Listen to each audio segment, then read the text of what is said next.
Petite, agile et pas chère, qui propose en plus des accessoires afin d'en agrémenter les capacités et la productivité, mais qui à côté de tout ça va proposer une qualité vidéo en basse luminosité qui va être un petit peu médiocre. Bienvenue sur la chaîne de TMJ, chaîne sur laquelle je vous donne d'abord la conclusion et ensuite je vous explique les raisons pour lesquelles je suis arrivé à cela. Aujourd'hui on va parler de la FemiPalm. Allez, balancez l'intro.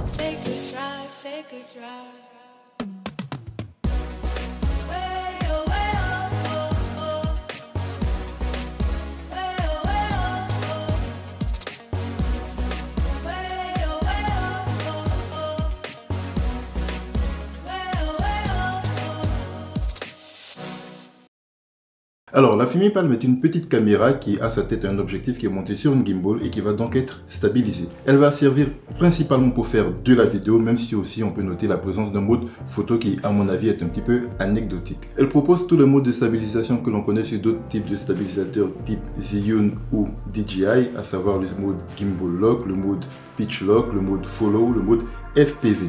Un truc qui est un petit peu dommage, c'est que parmi tous ces modes, on ne va pas retrouver un mode vertigo qui va permettre de faire tourner la caméra sur elle-même en 360, ce qui est utilisé beaucoup dans des vidéos.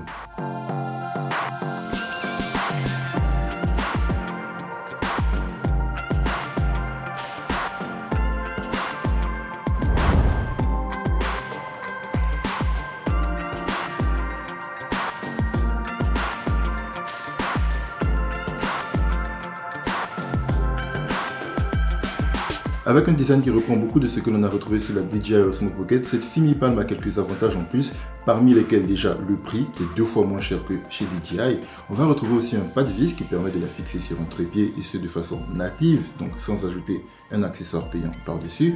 On va retrouver aussi un joystick à l'arrière qui est directement intégré, qui n'est pas amovible et qui n'est pas une extension à racheter non plus, qui va vous permettre d'orienter la caméra dans différents angles. Et enfin, on va trouver aussi un angle de champ qui permet de capturer beaucoup plus de trucs autour de soi-même lorsque l'on se filme. Et donc là, je vous fais un test de vlogging où vous pouvez me voir avec cette caméra et avec la caméra. Et ça vous permet vous-même de vous rendre compte et de la qualité du son et de la qualité aussi de la vidéo. Et de voir qu'avec la petite caméra, j'ai quand même beaucoup plus d'angles de chaque côté. Là où avec mon appareil photo principal, j'ai peut-être moins d'angles de chaque côté, mais j'ai peut-être une meilleure qualité en fait. Donc à vous de regarder et puis de vous dire si la qualité obtenue par la FemiPalm est quelque chose qui peut vous convenir.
Comme on peut le voir ici, cette caméra dispose de mode intelligent, un mode de tracking qui va permettre de suivre votre sujet, même si celui-ci se déplace dans l'espace.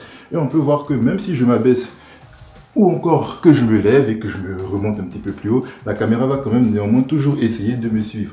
Et ça fait partie des modes intelligents qui sont très intéressants que l'on peut avoir avec cette FemiPalm. Ce mode est disponible de façon complètement intégrée, c'est-à-dire que l'on n'a pas besoin de passer par l'application ou de passer dans un mode spécial de suivi de visage. À partir du moment où vous passez la caméra en mode selfie, c'est-à-dire la caméra qui se retourne vers vous, automatiquement, la caméra va traquer le visage qui se trouve dans le champ et on peut dire que c'est quelque chose qui fonctionne relativement bien. Il existe également une application FemiPlay que vous pourrez télécharger sur votre appareil Android ou iPhone qui va reprendre toutes les possibilités offertes directement depuis la gimbal sur votre téléphone. C'est un truc que je trouve relativement intéressant, c'est-à-dire qu'elle ne va rien proposer de plus que ce que vous ne pouvez déjà faire avec l'appareil. Donc vous n'en avez pas besoin dans l'absolu, même si ça peut être pratique pour lancer des enregistrements à distance.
Il faut noter que la FemiPalm peut se charger pendant qu'elle enregistre, ce qui est très intéressant, mais aussi qu'avec le petit accessoire, la petite embase que moi j'ai rajouté, je peux à la fois charger l'appareil et aussi rajouter une prise jack afin de pouvoir enregistrer le son avec une prise micro, ce qui est très intéressant lorsqu'on décide de faire du film un peu sérieux avec ce type de caméra.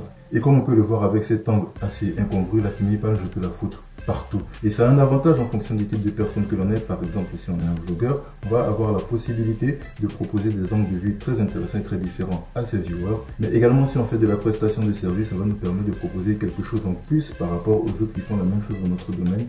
Regardez là, typiquement, j'ai la possibilité, grâce à cet angle de vue, de mettre de la lumière ici, mon micro ici, et de mettre un peu d'ambiance de ce côté-là. Et le tout est assez bien caché, on va dire, par les éléments. Si j'avais eu à faire la même chose avec mon Canon EOS M6 Mark II, qui est ma caméra principale, il aurait fallu que j'ai des attaches beaucoup plus lourdes et en plus je n'aurais pas eu la possibilité de contrôler a posteriori la position de l'angle de prise de vue. Au niveau des possibilités d'enregistrement, vous pouvez enregistrer en 4K 24 ou 4K 30. Vous avez la possibilité également d'enregistrer en 2,7K 24, 30, 48 et 60. Et enfin la possibilité d'enregistrer en 1080, 24, 30, 48 et 60 images par seconde. De plus, avec la FemiPalm, on enregistrera pendant environ 2 heures ou 2 heures et demie, ce qui est vraiment pas mal pour un appareil de cette petite taille-là.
La qualité d'image est vraiment ce qui m'a le plus déçu sur cette caméra.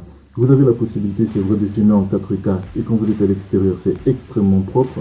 Par contre, dès que vous êtes à l'intérieur, c'est là que ça devient compliqué. Sans éclairage super puissant, vous êtes obligé d'augmenter la qualité des ISO, ce qui va dégrader énormément le rendu final de l'appareil.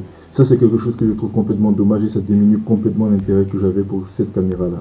Au départ, j'hésitais entre la Sony RX0 et cette caméra-là. J'avais été convaincu par le système de stabilisation qui fonctionne bien. Vous avez vu des exemples dans lesquels je cours. Le rendu est extrêmement bon. Là où avec la Sony, il fallait faire la stabilisation en post-traitement. Mais après, la Sony avait l'avantage de la qualité d'image, la possibilité de faire exactement comme ce que je fais sur ma caméra principale. De plus, j'attendais un écosystème d'accessoires aussi intéressant que ce que propose DJI, notamment avec la possibilité d'avoir un caisson qui permet d'apporter la caméra sous l'eau. Et c'est ce truc-là qui n'est jamais arrivé avec la FemiPalm et qui, pour le coup, va me faire probablement basculer vers la Sony RX0 qui, elle, est étanche par défaut.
Lors de l'enregistrement, la caméra chauffe beaucoup. Ce n'est pas quelque chose qui est non plus très dommageable parce que vous pouvez quand même tenir la caméra dans les mains, mais c'est quelque chose à noter.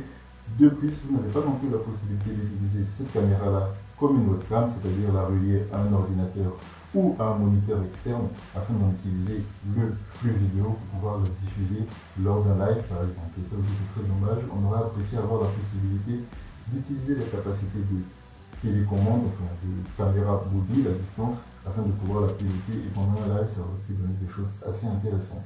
Aussi, de temps en temps, lorsqu'on enregistre avec cette caméra-là, il arrive des fois qu'elle marque le message.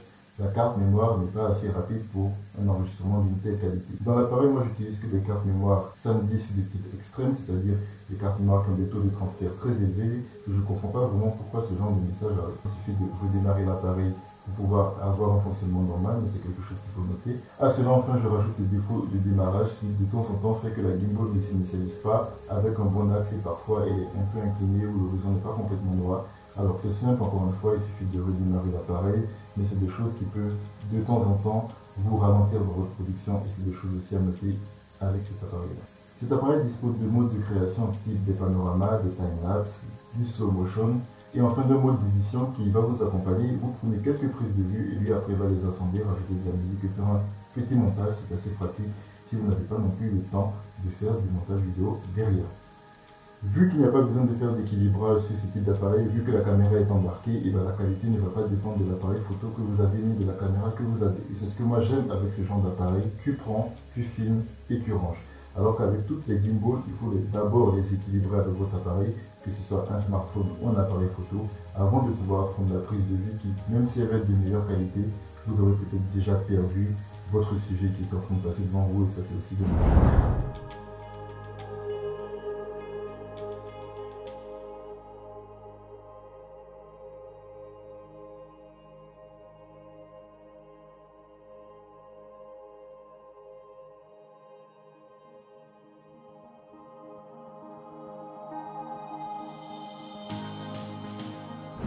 Tout comme avec le drone Fimi X8 que j'avais déjà testé sur cette chaîne, on voit encore une fois que Fimi propose une fois dans cet appareil une copie de ce qui existe déjà mais qui a des avantages que l'on ne va pas retrouver sur les modèles de chez la concurrence, en tout cas sur les modèles originels, ceux qui ont créé vraiment le concept. Et tout comme le Fimi X8 à mon avis se plaçait entre un DJI Mavic Pro et un DJI Mavic Pro 2, je trouve que cette Fimi Palm se place très bien entre une DJI Pocket et une DJI Osmo Pocket 2.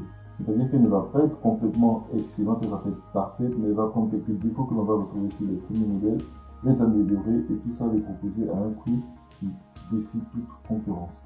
Je trouve aussi très intéressant dans la technologie la concurrence parce que c'est ce qui permet, d'avoir des prix tirés vers le bas, ce qui est bien pour le consommateur, mais c'est ce qui permet aussi aux constructeurs de proposer des appareils toujours plus innovants les uns que les autres. Aussi, avec les différences que je vous ai proposées avec mon Canon EOS M6 Mark II, vous avez la possibilité de pouvoir comparer ce que l'on obtient avec une caméra de ce type-là, comparé à un appareil photo un peu plus évolué en fait. Et ça vous permettra aussi de savoir si vous avez vraiment besoin d'un type d'appareil comme ça dans votre production ou pas. En tout cas, je vous remercie d'avoir regardé cette vidéo. Si vous avez aimé, un pouce en bas pour me signifier. Sinon, mettez un pouce en bas et dites-moi pourquoi, afin que je puisse m'améliorer dans la prochaine vidéo. Sur ce, c'était PNJ. Dites bien, partagez beaucoup de vidéos, surtout, avec un merci.